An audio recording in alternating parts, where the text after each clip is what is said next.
Good morning. Good morning. Welcome back. We're about to begin our session. I just want to start by a very sad sort of start to a Monday.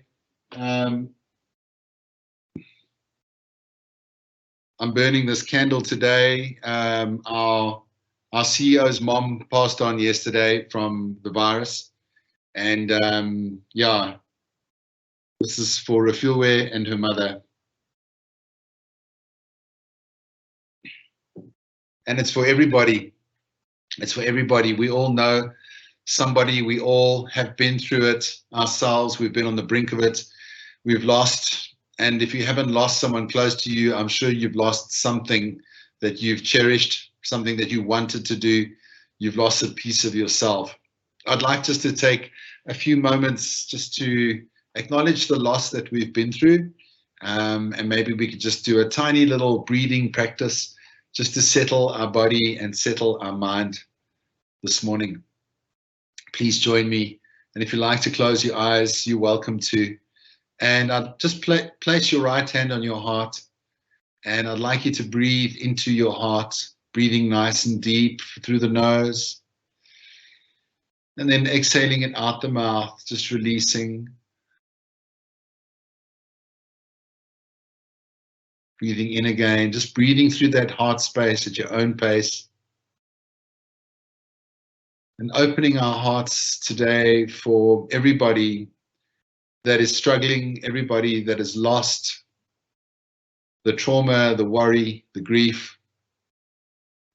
It's hard to feel it all, but we can acknowledge it, and we can stand in solidarity with our hands in our hearts and say, all I can do is express my love and my compassion, and I can send it out into the world with every breath.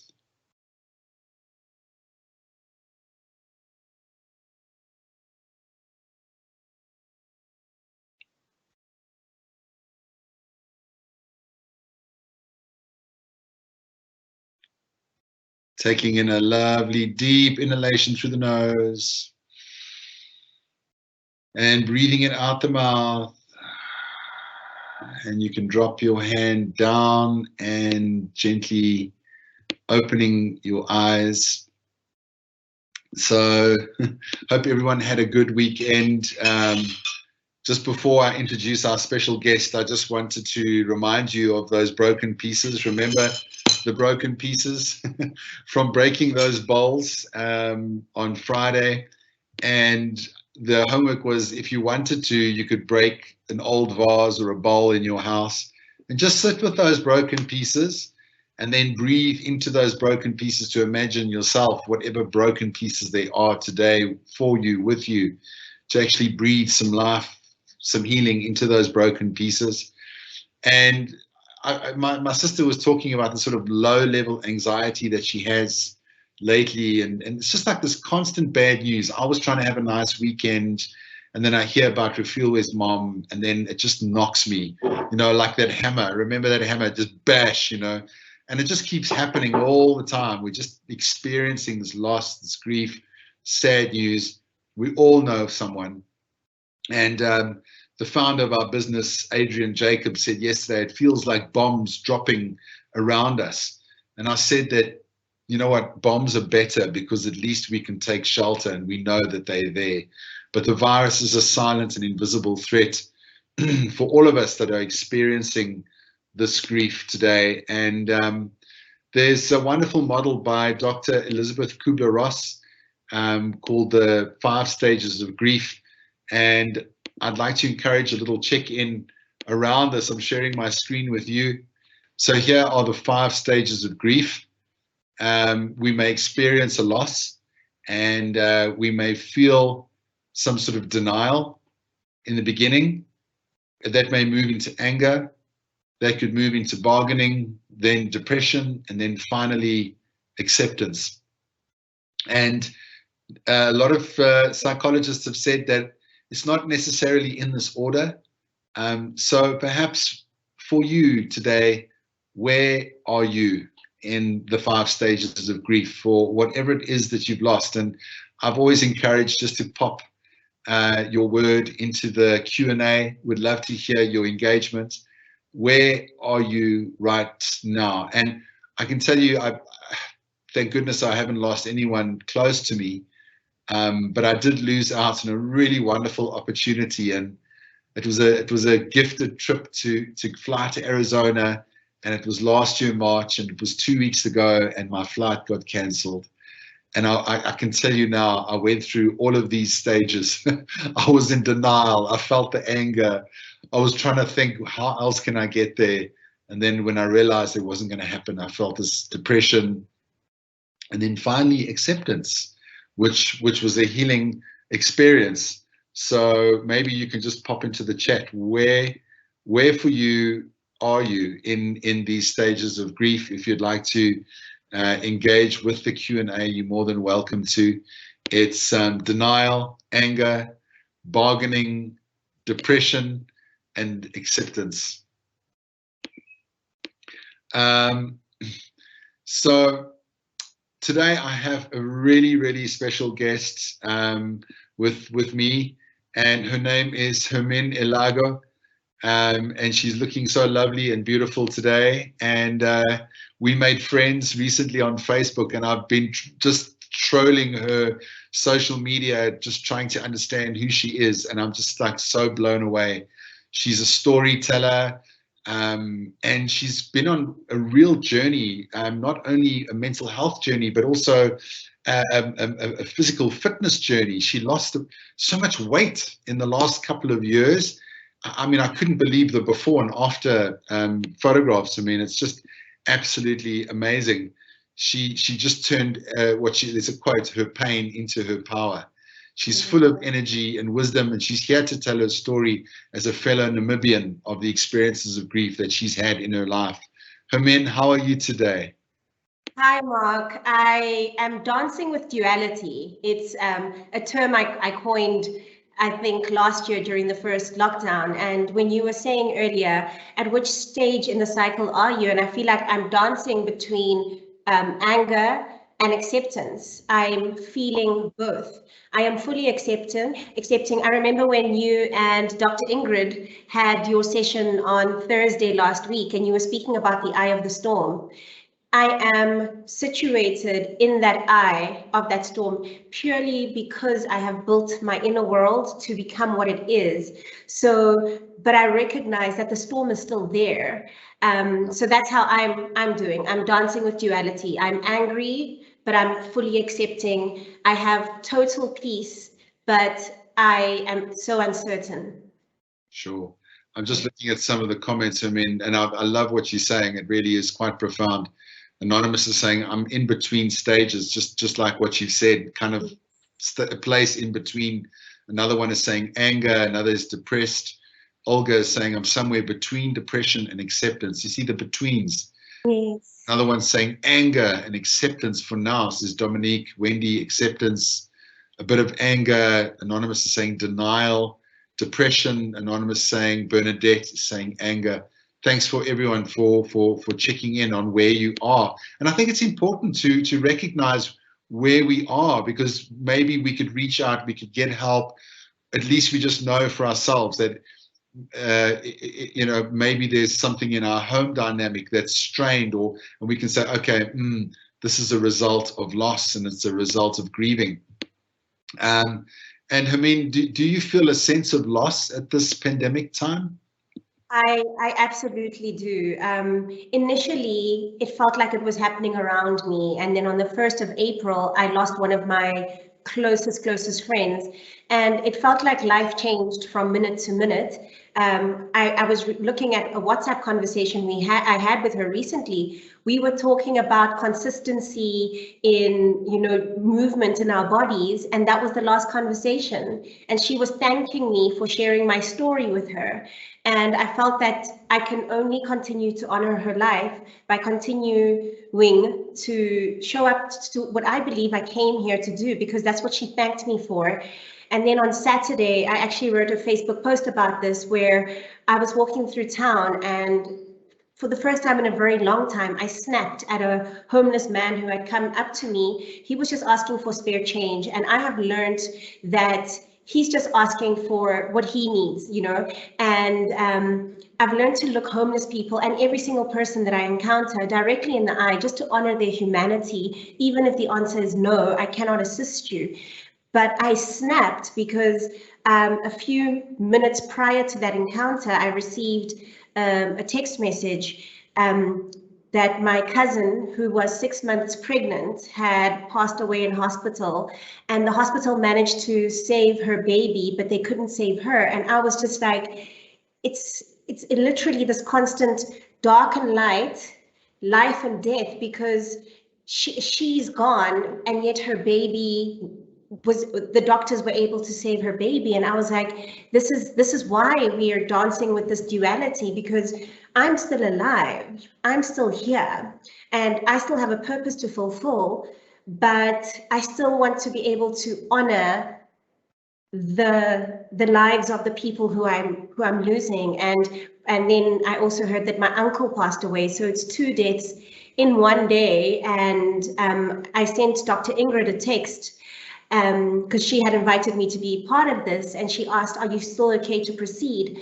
And I was like, absolutely, because I am still alive. And the words that I said to Dr. Ingrid is, and that in and of itself is a gift. And I think I can best honor those who have left us by not so much celebrating, but acknowledging that I am gifted and I have the gift of life, and I'm still here. I'm still here. You certainly are, Hermine, and you are here in a very important way. You dedicated your life to a message of wellness and of compassion and healing and peace of heart and peace of body. And this is your message in such a powerful way. You are a champion in that message. And I remember at the beginning of lockdown last year, I was feeling so depressed. I was even panic buying. I was starting to put, like, cereal boxes in my cupboard. And then I took stock and I said, dude, you know what? This is the time that you've been practicing for.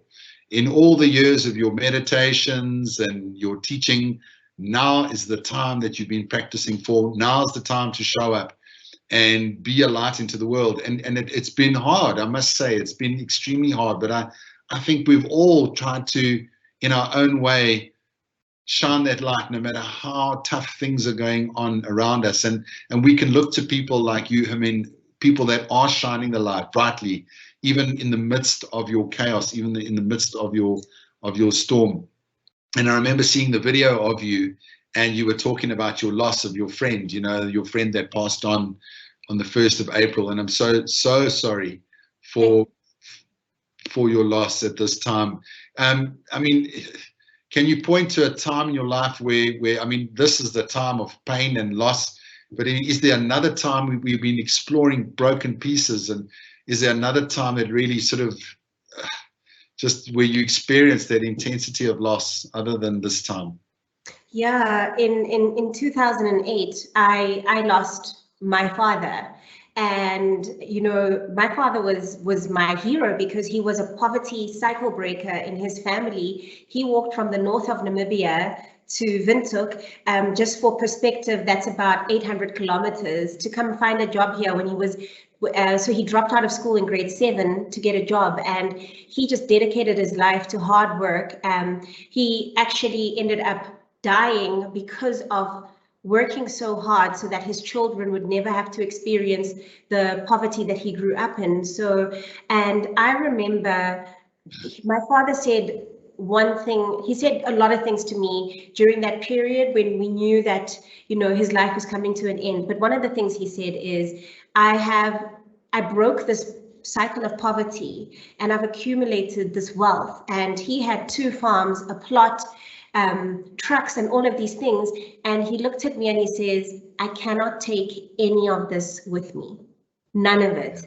The only thing that is going with me, it's not even my physical body, it's purely my spirit. And that never left me. And that's when I learned it's so important that I build my inner world and I work on my spirit, because that's all I leave here with.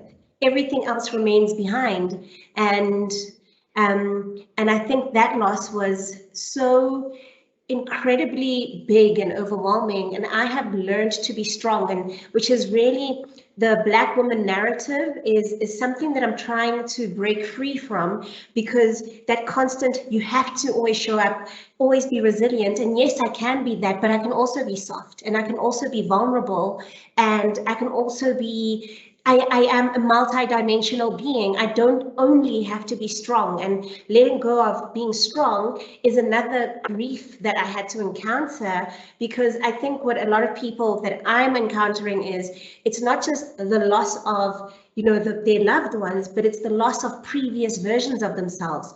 We're coming from a space of this. We've always kind of been certain to a degree. We've known, you know, people have planned their lives. Like, I'm going to study this, and then this is what's going to happen. And this is, but now with COVID, we don't know what the next, life changes minute to minute.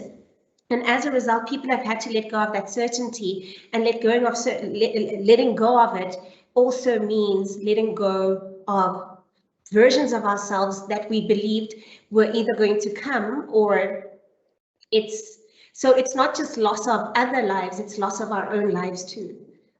Yeah, I mean, it's so profound where you're taking this, and I can see that you're a big, deep thinker, a very introspective person. And my dad taught me a lesson as well, and I celebrate your father's life today, and what he did, and the lessons that he taught you. My father taught me the lesson to let go of the labels, and he died because he couldn't let go of the labels that he was attached to, and he took his life because he was so attached to being those labels. And for me, one of the most important questions I've been asking and encouraging people to answer, but it's not about the answer, it's just about the question: who am I? Who am I? And as you say, we've lost a lot of things that we hold on to. Maybe it was a certain social setting where you have the cappuccino with your friend on a certain day, or you go to the gym and you work out at the gym, but now you can't go to the gym anymore, or, you know, certain things that now you have to reevaluate and ask yourself, well, who am I now?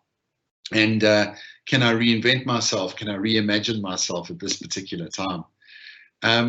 So, you know, Hermine, you've been through some big losses by the sounds of it, and you still remain so positive. I mean, what do you take refuge in? What has kept you moving forward? I was actually speaking to somebody on the way here, and they were talking about, they know how to be a good colleague, and they know how to be a good friend to somebody, and they know how to be all these things, but they don't know who they are to themselves if all of those things were to go away. And now they're going through that journey of knowing who they are. And I said, homecoming.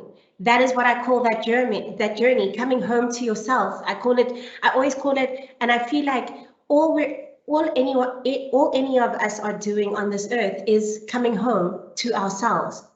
And during the first lockdown, I was still fully employed, full-time employed, and now I work for myself. But I remember the CEO of our company, he sent out an email, and there was one line that stood out in that email. He said, in times of chaos, it is the calm and confident voice that stands out. And what I took from that was not what he meant, which was be that, or, you know, look for that voice or be that voice as a sales or marketing thing. I understood it as become that calm and confident voice for yourself first, so that you can be that for others. And I learned during that first lockdown to go within. I learned the importance of just having a daily practice. And I also shared this on Facebook, that my morning routine is sacred to me. The first 3 hours of my day belong to me and to no one else.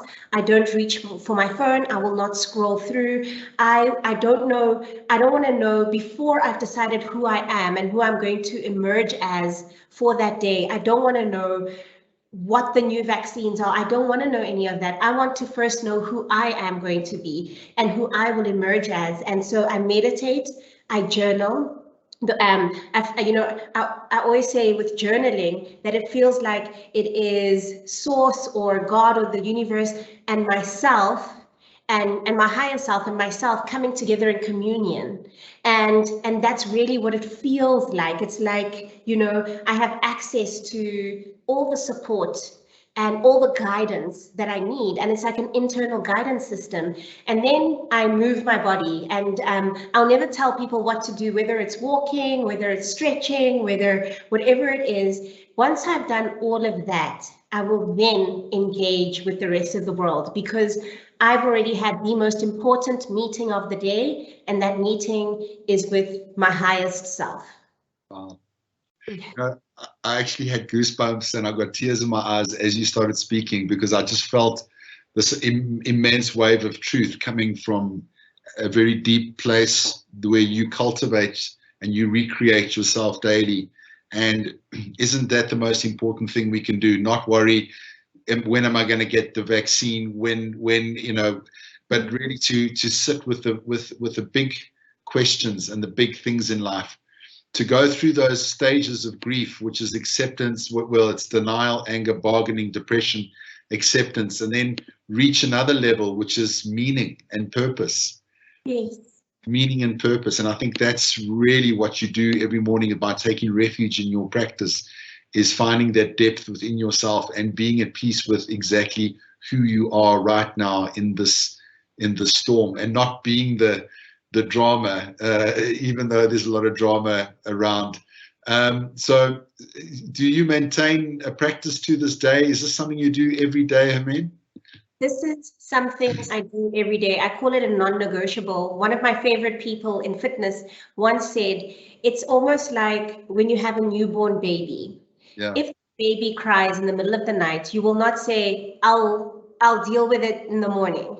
If that baby is hungry and is screaming, you will not say, it's really not my problem. So it becomes a non-negotiable, and that is what my daily practice has become. It is just a non-negotiable. It is the most important part of my day, and without it, I will be tossed about and hit on the rocks. And right now, it's almost like we don't get reprieve. You're hit by one wave, you hear of one death, and then the next wave hits you, and the next wave hits you. And I feel like that practice is just that ability to come up above the water, take a deep breath, so that when the next wave does hit you, you can either just go under and hold your breath for a while, or swim and not feel like you're just being tossed about. And because there's so many voices and there's so many different things happening. But the one thing I told somebody as well is, my practice holds me. And it is my way of holding myself. It keeps me. It keeps me. Exquisite. I love the analogies that you're using of the waves and being sort of beaten, and instead of drowning, just being able to stay afloat, to swim, to learn how to survive this turbulent time. And also the word homecoming is just so exquisite. Hermine, I'd like to just take us into a small practice before we end this call, if you don't mind. Maybe we can just sit with what you've said and just go within, finding a taste of what that could feel like, and then hopefully dedicating ourselves every morning in the way that you do. Gently sitting on your chair or your seat. Let us take in another breath, friends, because the best way to take care of the future is to take care of the present moment. Breathing in through the nose and exhaling.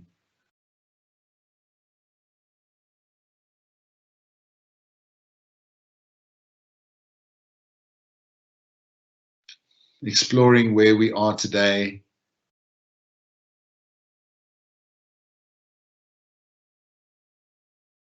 In our stages of grief, denial, anger, bargaining, depression, acceptance, or maybe we've reached the stage where Hermine is at, which is meaning and purpose. Notice that your body is breathing.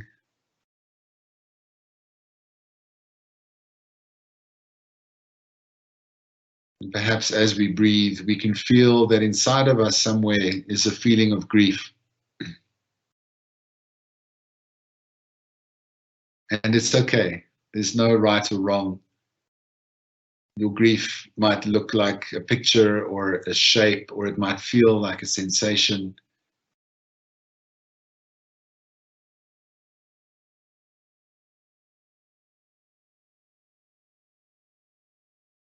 And we can tune into our heart, our wise, loving, and compassionate part of ourselves. We can breathe into that space.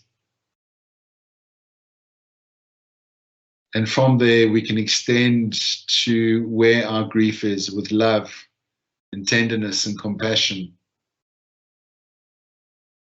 And the heart is now reaching out to your grief, and maybe your grief needs to cry or rage or sob or express emotion.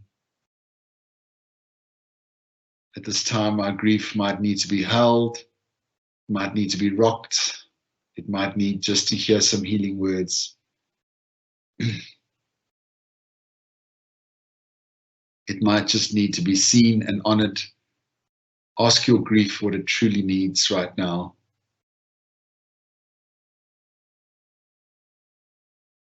And let your heart be there.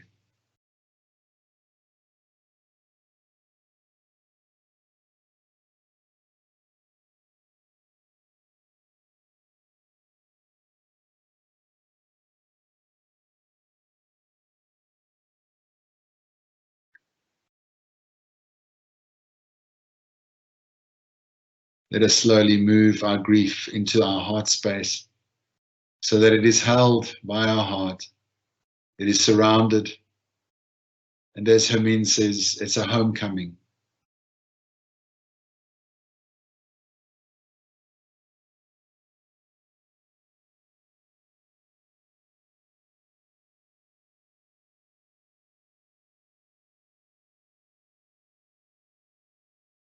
Let's breathe deeply through the nose.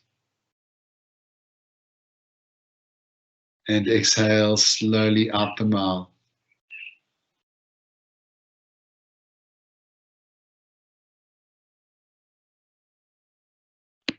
Gently blinking the eyes open.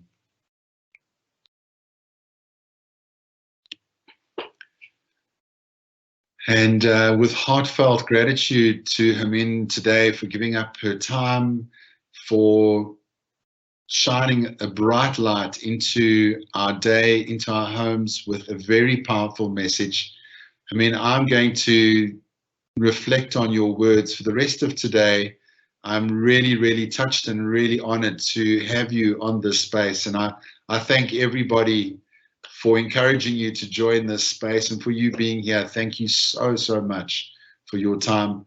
Friends, I'm sure you'd like to join me in gratitude. Please pop Hermine message here in the Q&A.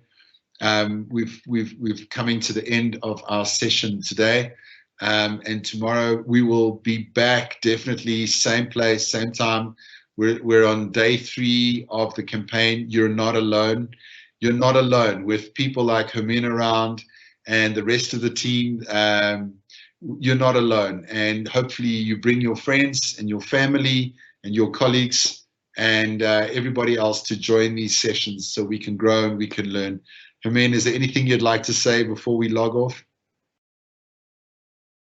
I think what I would just like to say to everyone is, as we dance with this duality and as we go through these stages of grief, that it's important just to bear non-judgmental witness to yourself and to hold that sacred space for yourself too, as we hold it for each other.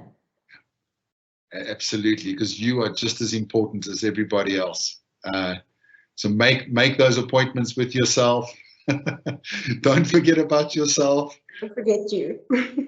I mean, we look after our cell phones better than sometimes we look after ourselves. Everybody's raving about you on the chats, incredible, powerful messages. Thank you, thank you, thank you. Just so much love and gratitude. Thank you, friends. I see we are over time.